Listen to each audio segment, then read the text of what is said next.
I can no longer be part of this sinking ship. Those were the words of Dr. Tara Armstead last week as she resigned from the Litchfield Elementary School Board.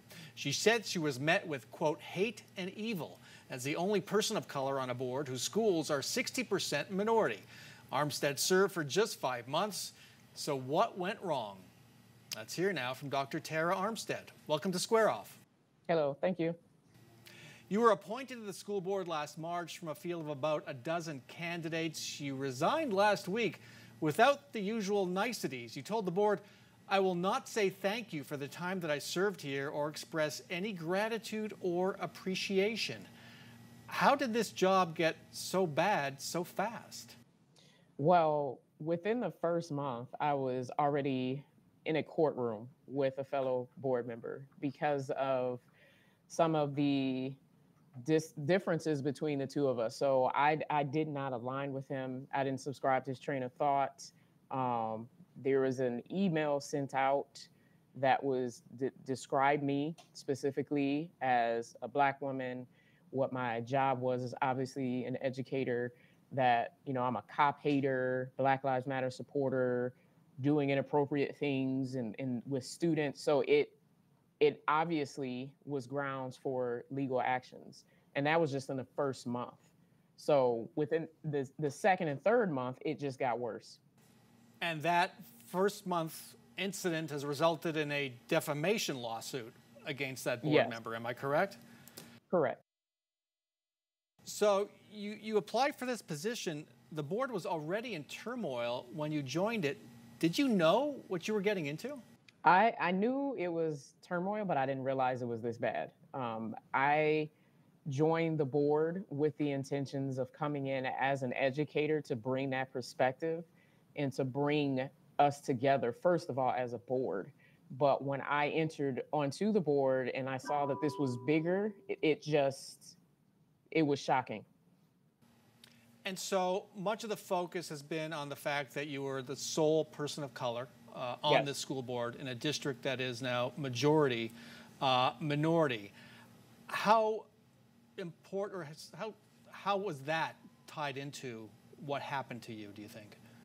So I will say that it played part in it, obviously, but it was the smaller portion. I think the treatment of me, as far as when we talk about my ethnicity, was the misunderstanding that I'm not coming in here angry and trying to destroy the district.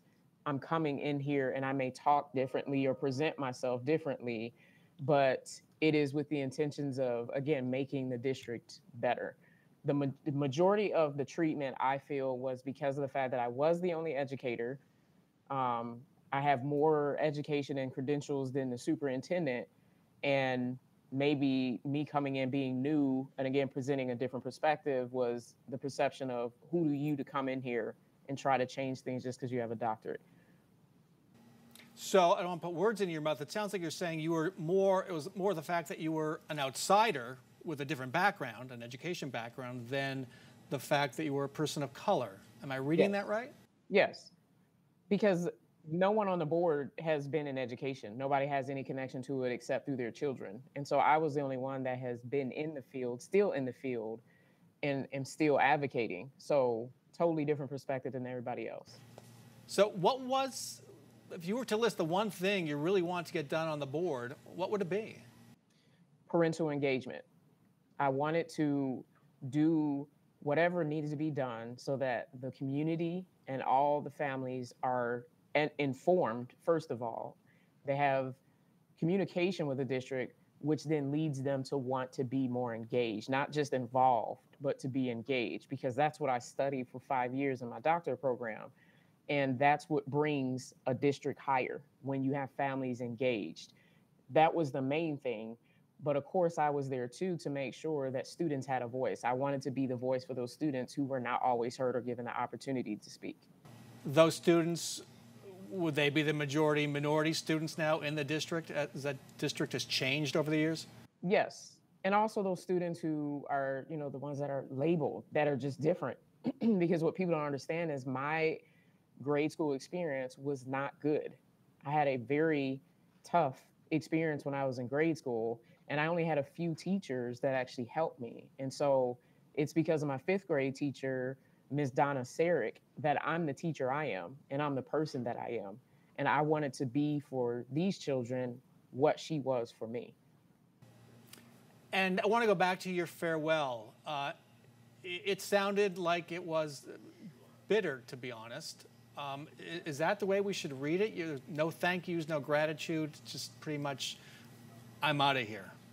Wasn't bitter at all. It was just, I wanted to be honest. I think for most of the time when I reflect on the 5 months that I was there, I bit my tongue more than I should have.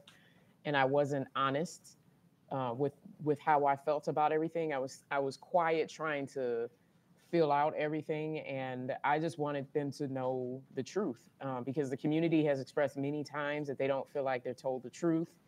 They're withheld from information, and so in my exit statement, I wanted everyone to really know what happened, because it has very much been portrayed falsely that I left because I wanted to say it was racism because I was only Black one.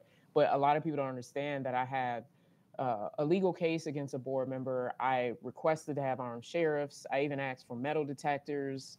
There was a director in the district that gaslighted me and shut me down when I was being given perspective. There's another director who was just very rude and trying to tell me how I should be behaving, not understanding, like, again, I'm a different individual. I'm a person of color. So I'm not going to behave in the same exact way. So a lot of people didn't know all this was going on.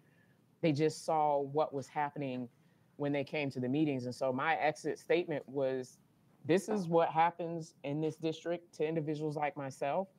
And this is why students are being disserviced. Because if I, as a board member, I'm going through this, I guarantee it's happening to other teachers and students in the district. Is this the end of the line? Are you done with this district? Could there be more legal action in the future? I hope that there's no more legal things I have to deal with the district. And unfortunately, I do not feel like I will be able to trust and have that trusting relationship with the district anymore. I used to work for the district, and there was a situation when I worked for the district that was very racist in regards to me and a student, and it was not handled at that time. So this was not something that just was out of the blue. I've seen it happen many a times. My son has had some incidents when he was in the district. And at this point, I'm just ready to go do the work that I was trying to do in the district with people who really care about these students and not, trying to make them fit and be a certain way. All right. Dr. Tara Armstead, thank you so much for joining us. Best wishes.